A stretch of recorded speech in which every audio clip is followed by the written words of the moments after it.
baby. I'm dying. That's my baby. We're going at it at 110%. I just want 5 minutes of happiness, please. Just give me 5 minutes. And they did it! They did it! Left, feet left. What the hell was that? Oh, yeah. What the fuck are you talking about?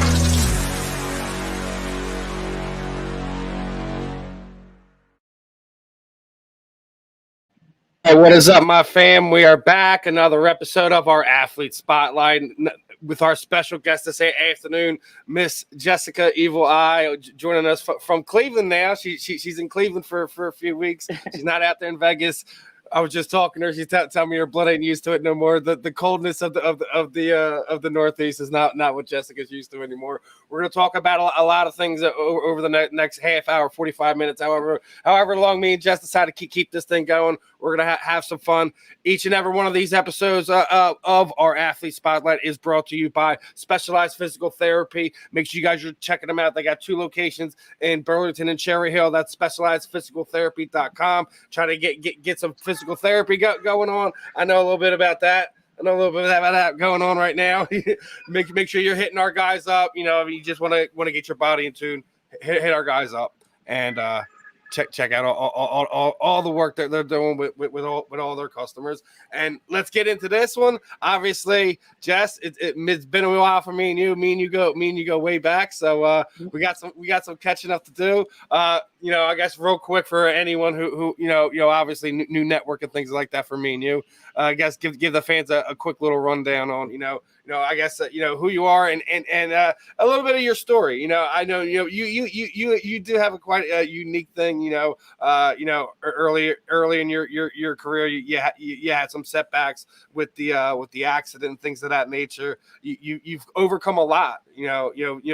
Just in your personal life, but then you look into your career. It's been it's not always easy sailing in combat sports. It's tough. You go through peaks and valleys, and I think you're getting ready to come out of one of them right now. I think you're going to have an amazing year coming up here. And as part of my poll question is will Jessica I will turn to that top contender in 2022.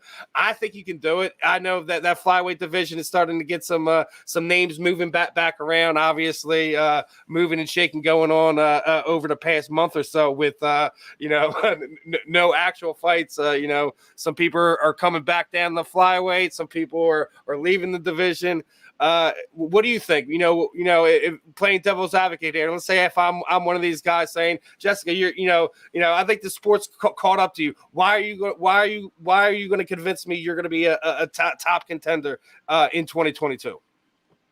Man, well, you definitely addressed a lot there, and I don't think we have enough time to tell everyone. No, we don't. It's a lot. Me and you would be talking for 2 hours if that's it. Yes, and I hope maybe one day when I release my memoir, people will want to read it when I'm a champion.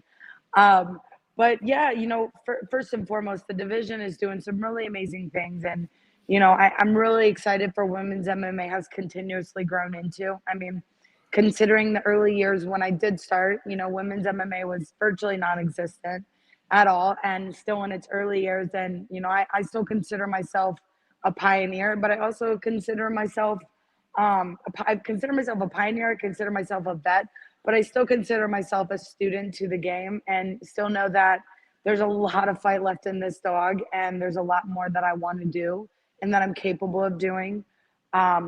I think just with anything, as athletes, they forget about, athletes, such as NBA teams and NFL teams that, some seasons they're winning and some seasons they're losing. But yes, sometimes champion seasons come out of nowhere. And, I think we've gotten to see that with a lot of fighters and, a lot of small changes make, a big equation for, and a great solution when you change these small things. And fortunate for me, I've found it a lot easier to accept change and ask for help. And in that, I have allowed myself to be a little bit more vulnerable, but also allow myself to be coached on a much better level. So yes, that's what brings me back to my Midwest ways and seeing. I was going to ask you, last me and you talked, it was I think it was about a year or so after your switch out there to Vegas. Obviously there's nothing wrong with going home, but I also think like the way the sport has overall, like it's not taboo to sit there and say, well, this is still my home camp, my main camp, but I also want to go and work and work with and X try new person things or and try Y person or X coach or B coach or whatever. Just there's to nothing wrong with trying something exactly. new, and people who love you and care about you will let you go and learn and make your mistakes and come back and work with them. And I'm fortunate enough that really I've never tried to burn any bridges in this industry, but I've also not knocked on many doors. But fortunate for me, I have been given a lot of opportunity to work with some really amazing people. And part of the one thing I have the best in the Midwest is just some very trusting people. And I'm just excited to be back and using some of them. Obviously after my last fight and my forehead getting split, and depending on how spiritual you really are, I definitely think my third eye might have been awakened a little bit, and I find myself a little bit more humbled. And knowing that I'm sick of letting these judges take from me what, I'm not saying that none of those fights weren't close, but I could have won them with a couple, small changes in my training, in my actual training, not in my fight ability. Because most of the time, no one ever sees any of us athletes train and know. They only see a quarter of what we're capable on fight night. Yeah, When you actually come and watch see a video montage of like a light session where the video camera was there. Yeah, no one really gets to see, the things that we're great at. And, ultimately that's up to me though, to take charge of that. It's not me, it's not up to me to sit there and expect people to know something that they're just not capable of seeing.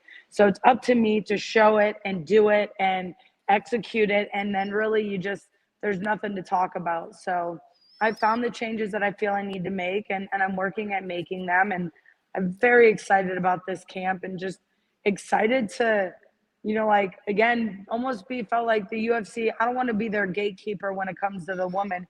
Not that a gatekeeper is a bad thing, because everyone's gonna say that, like, Yeah, oh, listen, there's been some gatekeepers that have been world champions. Like you said, there's been championship seasons, there's winning seasons, there's losing seasons. Sometimes things just play out in weird ways. They may give you that label now, but the way things work out, you never know what can happen in a year. The right opportunities happen. Nobody gave me that. Nobody gave me that. That name, but I feel like it. You know what I mean? And I've been here before. And what's crazy is I've been all over both divisions, and I fought the best of the best in the world, and taken all of those girls, into deep waters. Yeah, I think that people identify. They're like, oh, just got knocked out by Valentina. Nobody has any I mean, idea obviously everyone's going to go back to that. Everyone's going to go back to that because they want the meme in it and doing everything like that happens in the world now. But like, it's one of those things that's like, all right, whatever. You got caught by one of the best fighters in the world. It happens. That wasn't your night. Things happen. But it's also how you always wind up dusting yourself, picking yourself back up, and be like, all right, who's next? Exactly. And I think that ultimately, I'm fortunate enough that I try to keep myself, in the public eye enough that I can remind people I'm still a normal person. I am no superhero. I don't wear a cape.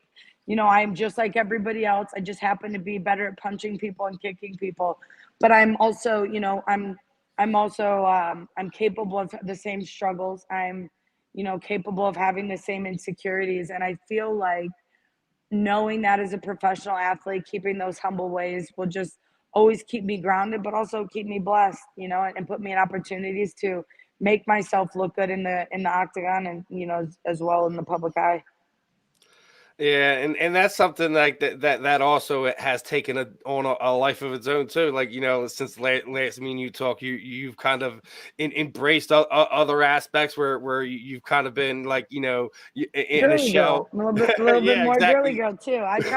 I am a woman. I think I forgot that for the first 8 years of my career. I'm like, wait a minute, I'm not a pretty girl. I'm a badass fighter. And we forget that, and I'm learning that. So while people judge me for having my OnlyFans or posting a provocative picture, but I don't think that was like listen, if that was like if that was like a more of an accepted vernacular 10 years ago, who would sit there and say that you probably wouldn't have been involved in that in some way, shape, or form as you were coming up. Anyways, it's when you look at it, like anyone who's sitting there knocking it is just like it's either you have kids who are old enough to be on social that I don't want them seeing that. I don't want kids seeing that. I don't want to be the reason your child sees a boob the first time. Yeah, or exactly. Sees me, but sees it's like me one of these things, like medically using, marijuana. Or medicinally using it. I don't want to be that person. I keep it on a platform where adults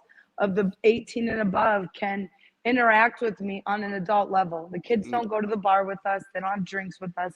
They don't have those conversations. And social media has allowed way too much accessibility to too many young minds and influencing that. And I will never be a part of it.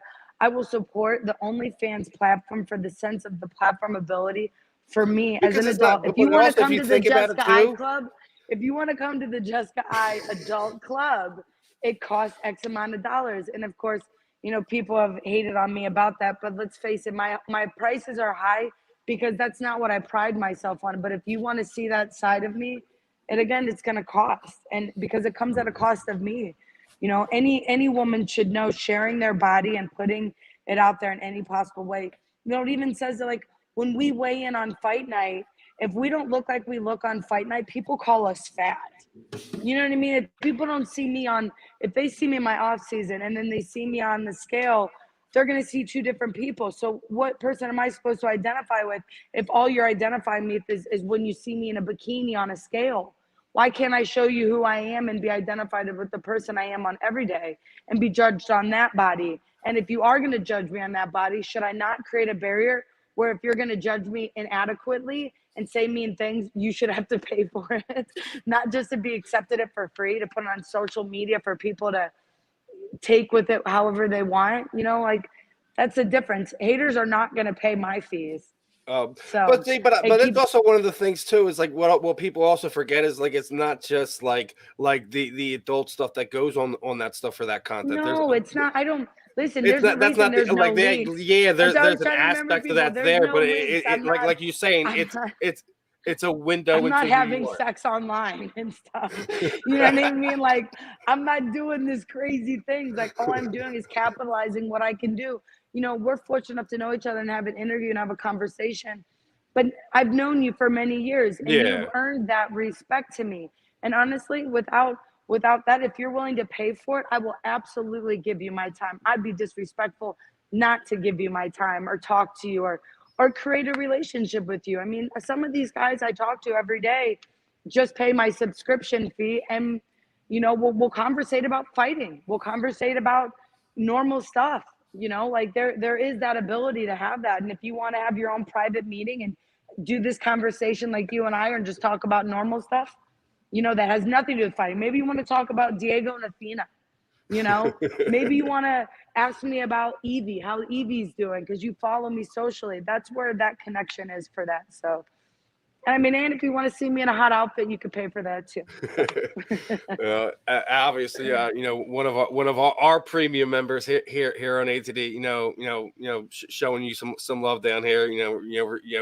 Giving you that love and respect for what you're doing and who you fought. So I appreciate the love, John. Oh, that's appreciate awesome. You Tom, thank you. We appreciate it. Hey, listen, listen, and I always say, like if it's not your cup of tea, dude, it's social media. Keep scrolling. Yeah, isn't social media easy enough now that you can hide people's posts and go look when you want to look? So, ultimately, I feel like I try to be that advocate for the best that I can, and I've recruited some other females in the industry to start optimizing, not only their power to be a beautiful person, and that you can look whatever you look like and be a professional fighter in that way. And we're past those stigmas in that regard. And I think that it's just getting more light to women's MMA. we're paid the same finally. You know, we're paid, if not more at times, on certain opportunities. You're getting there, and it's one of the things that, like me and you, like, you know how I am. I'll always be 100% pro athlete. Like where I feel where Francis is now making this. Oh, this is my last fight. I expect to be getting X, Y, and Z. And the heavyweights typically always kind of pulled more in that way. And I absolutely want to see him, get paid more, because when he starts getting paid more, it'll have the trickle down effect for the rest of the guys and the females. That's something me and you've talked a lot about over the years, is getting you guys to that level. And I think a lot of women who've come up along with you have kind of paved the way for that. Miesha, Rose, all these girls I mean, Bella, let's face it, Bellator and Strikeforce, those girls were the ones that did most of the work in the beginning years. You know what I mean? The 115 division really, when Megumi and Zoila and Jessica Aguilar, like those girls were, even better. So fortunate for some of those. John actually met you. He met you at the McGregor Seaver fight. Oh, that's awesome. I wonder if he sat behind me when I was probably with Evie. Literally, me and Evie. Like I said, sometimes it's a small world how some of this stuff kind of interconnects. Like, hey, it's unique. And as we were talking about them, like I actually want to bring it up because somebody who I follow on social just kind of brought it to my attention. From the Cleveland area, your boy Stipe is getting inducted into the International Combat Sports Hall of Fame there in a few months. No, I didn't know that. That's great. I just seen it because Vinny Paz's manager tagged me in it. I seen Bert's going in, Stipe's going in, Shannon Knapp's going in, Frank Shamrock's going in, and Vinny Paz is going in. That's great. That's so great. I'm happy for them. It's always nice to see success from Ohio, and Stipe is still one of the best heavyweights of the world, regardless of what's going on. Truly a hands down, good person in that way. And speaking of which, I gotta throw it out there because I want to see the matchup now. We gotta get the Philadelphia former police officer versus the former Cleveland firefighter. We gotta make this happen. I know, right? Because him and Dawkins would be a real fun fight right now. I think that fight kind of makes sense. I think they're both in that right spot. I know Stipe kind of wants to get back in there with the title shot. Chris was basically in one of those guys who was going to be in line if he won that fight against Derek. Didn't work out his way. Everyone gets caught by Derek Lewis at some point in time. It'd be nice, I feel like I would hope Stipe would maybe try to take a non-title fight to get himself back in a position for that. Maybe allow himself to enjoy a fight camp. This stuff is stressful, and especially when you're at that high level for you had a title and you got to do all the media stuff, and I think didn't we just see that a little bit with Amanda too? I think we just started finally seeing she is arguably the female GOAT right now, right, as people want to call her. You see how it just breaks you down mentally and physically. I'm not sitting there taking anything away what Juliana Pena did that night, whatever. But it's one of those things. It must have been a lot when Amanda goes and turns around and changes her camp and starting her own team, etc. Things like that. You ever notice how they don't? You could see that they were really driving. Amanda was being almost over promoted in her own way, not like they were doing anything, they were almost pushing her to do too much. And we are always our best advocate to tell them to slow down. And I think by nature a lot of us fighters feel bad saying no to you guys for interviews, and we all feel that this society should come together. And I think that there's got to be but I always think there should even if you are burnt out, I think that you guys should be able to have this open dialogue. Look what happened with Lane Johnson in the middle of the Eagle season this year. He was like, "Hey, I'm having an issue right now. I need like a few weeks to kind of just get away and reflect and things of that nature." And I don't think anyone had a problem with it. Like, hey, like it's getting too much. Like I listen. If I ask, I would want anyone. If I'm asking you for an interview, if there's something going on in your camp, personal, whatever, and you don't feel like listen, like I can't, like let's do it. Let's do it after the fight, or let's do it next fight. I'll never be that one. Like, oh, you just turned me down. And you know like what? we all know you guys not, have to do media through the UFC as well, not just what guys like me and other other media outlets do. I would rather have that context with whether it's you, whether it's somebody having a title fight, etc. I would rather have that conversation where you guys feel like like you have it. And since I'm mentioning mental health and things of that nature, I want to real quick throw a plug to one of our sponsors. Since we're talking about it, we definitely support anybody who has any type of mental health issues. You need to talk to somebody. You have an addiction. We support people who support us. The Cancer Center at Sunrise Detox. So if you need any help, please call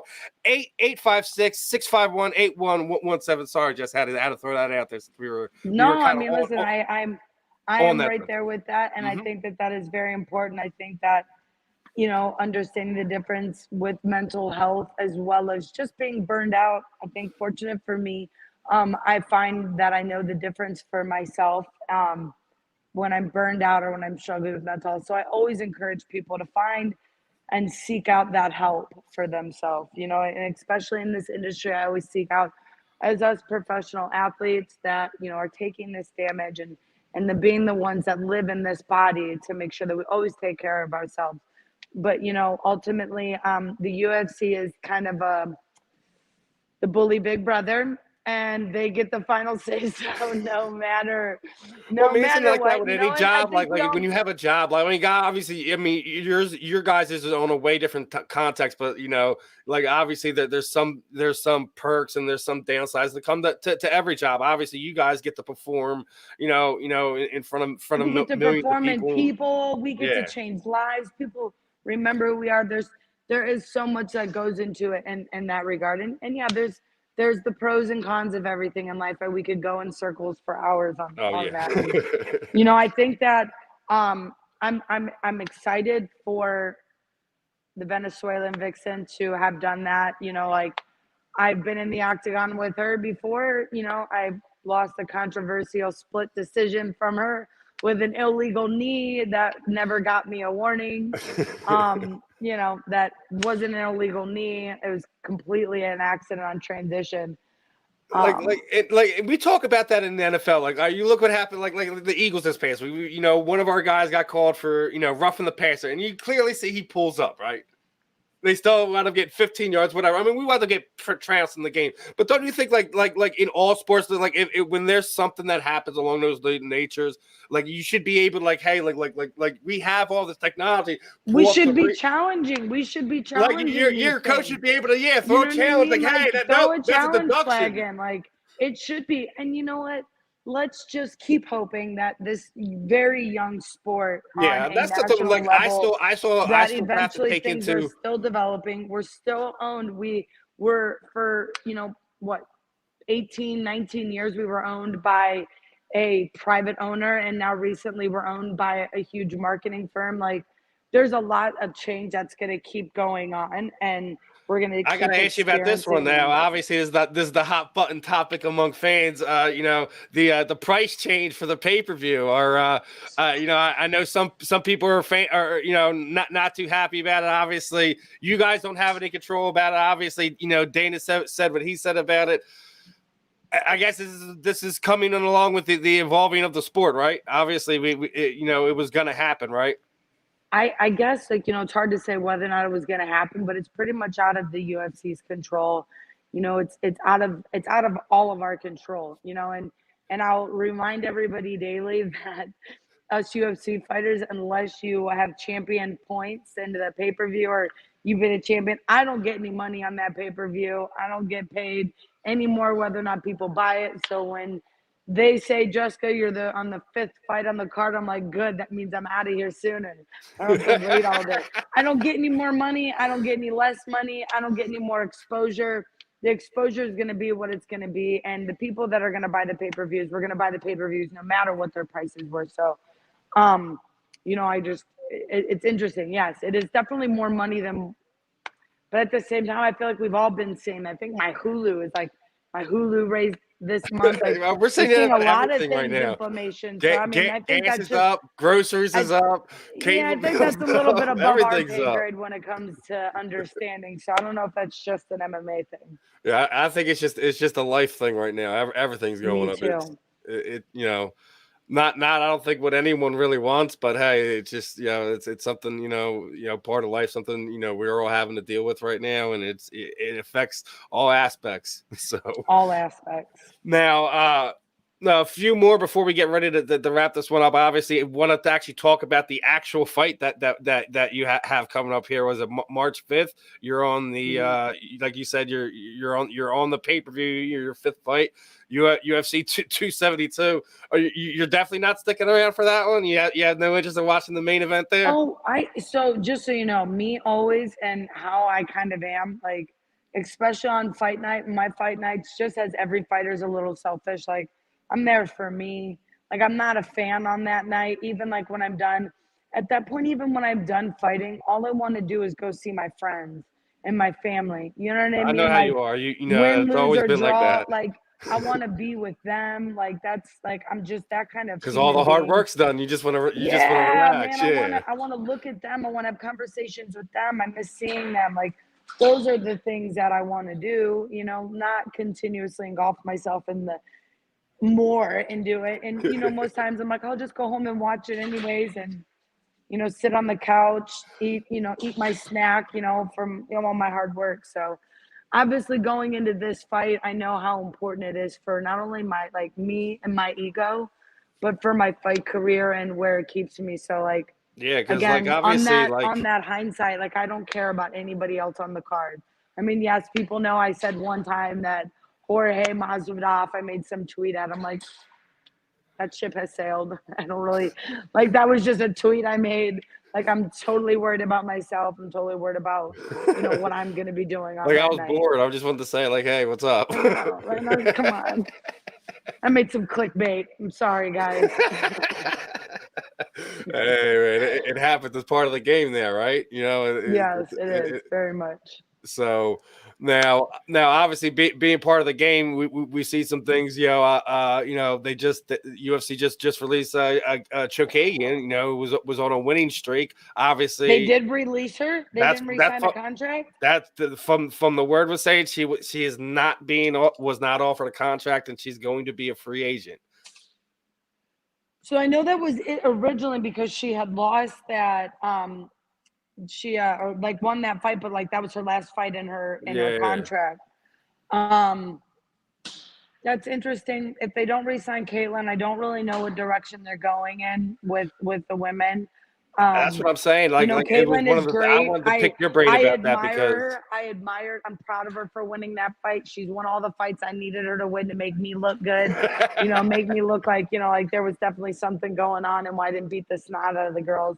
But Caitlin's she's a superstar, and I hate that they haven't taken care of her the way that she has. No, I agree. I think again, she just kind of runs in her own lane, and for whatever reason, and unfortunately, that's not the lane that they want her to be in, and that's unfortunate. It is. She's definitely one of the top females, in this upper northeast quadrant too. So like, I definitely. Of course, she came from the same neck of the woods as me, so I understand her. I understand her grind and the things that she did. Listen, definitely, if it is, in fact, they're not re-signing her and letting her become a free agent. Hopefully, she gets, good money, good exposure, regardless of wherever she goes. Wherever, if exposure is what she wants, her money's what she wants. Hope she gets what she deserves. Yeah. She does deserve it. Now, obviously, I was talking about some of those flyweight matchups. Miesha's coming back down. She just got matched up with Lauren Murphy. What do you think about that? I mean, coming back down or making her first attempt. You know what I mean? That's I know what you're saying. I really hope that she knows what she's doing. I've been, me and Miesha have no bad blood. There's no issues between her and I. And when I see her, she gets nothing but love from me.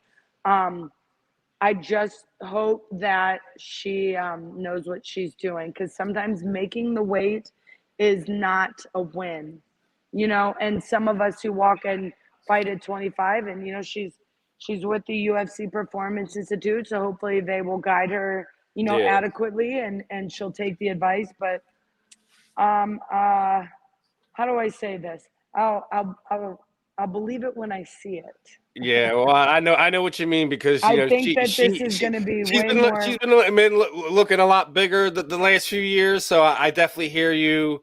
I don't even know that it's bigger, but again, just because you can make the weight does not mean you can perform at the weight. This isn't a bodybuilding competition. This isn't a, hey, let's see the number on the scale, that's the win.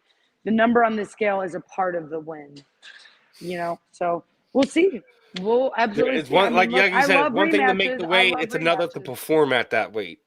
There's differences. So I hope she gets down there. It's safe, and she's performing like on all cylinders, because having her in the division obviously makes it more fun. It'll make it fun. Yeah, hell yeah, it makes it fun. Listen, bring them all down. Speaking of, like, I'm telling you, the people that are coming over, and things of that nature. How excited are you for the division as it is, moving forward? What are your thoughts? As for the division, I'm so happy that things are, again, like, I remember when the flyweight division was not even a question, and I think it was 4 years ago, like 2 days ago, was my return to 125 and returning to the flyweight division, and I'm proud of it. It's now the hot division. It's just like, the 125, at first it was 135 and 115, and now it's 125 and 135. So it's like, it's very exciting to see both divisions developing, and just, again, women's MMA doing its thing. We deserve, like, just as much as the guys, and it's just awesome, again, that we live in such a cool time of life that women are exciting to watch, and we're good. Well, it's something me and you talked about for years. I said you guys were always kind of the most exciting aspects on a lot of these cards. You continue to prove me correctly. I'll take that small little win there and run with it. Jess, you know how I typically wrap these things up, my friend. I throw the proverbial microphone over to you. Anyone you'd like to thank, training partners, teammates, shoot out those social sites, let everyone know where to follow the comings and goings. Anything you're doing, outside of the cage as well, you want to let the people know about. The time is yours, my friend. Well, thank you, as always, of giving me an amazing interview and just getting a chance to catch up. I want to thank all of my fans and all of my supporters. I continuously am inspired by your guys' support and continuously work hard because of it. But most of all, I want to thank my friends and, my family and all of the support I get. And I'm very excited to get back in the Octagon, and excited that my forehead's nice and healed. Just stay hard in this very hard world, and stay motivated in a very unmotivating times. These are a lot of things that we're all dealing with economically and in our new society, that just stay strong and fight through the hard times so we can get to the good times again. I totally agree with you there. There's a lot of stuff that we all deal with. Like I said, always check in on your friends and family members. You never know who's battling through what. Doesn't matter, if there's somebody like you who's look like you're pretty well off. Listen, I say it all the time. Always nice to check in. It's always nice to check in. Like, people don't understand, hey, how you doing outside of all that? You know what I mean? So, sometimes people don't really understand how much that means to like I said, someone like you, someone like me, make sure you're checking in on moms and grandpop as well right now, because obviously, like I say like you're sitting there saying we're all going through something. Like, listen, it's a rough time, in the world and life, and we're all stronger together. Just, I want everyone to remember that. You know what I mean? But Jess, as always, it's an absolute pleasure always catching up with you. Best of skill for the fight. Was it March 5th? UFC 272. You got a little bit about a month or so plus to go. I know you're getting down to the nitty gritty there. Best of skill. Next week is the heart of camp, right? Like 6 more weeks. So, like, that's the heart. Maybe like 3 more weeks of it, I'm gonna be like, damn, is this over with? Yeah, but if you think of it this way, you're getting this camp in early. You get through the cold, hard parts of the beginning of the year. You can kind of pick and choose where you're laying next. Enjoy your Pulling summer my a old little school bit. Rocky and Ali stuff. I guess you got to go run in the cold a little bit to make yourself super. Well, no. Well, if you're in Cleveland with all that snow, that's gonna be like a Rocky IV montage, right? Pretty much. I'm coming for you, Ivan. I love it. All right, everyone. This was another episode of our Athlete Spotlight. I'm Steve Rochelle. This was Jessica I for this interview. We'll be back again probably next week. I got something lined up for you guys. We'll see you guys.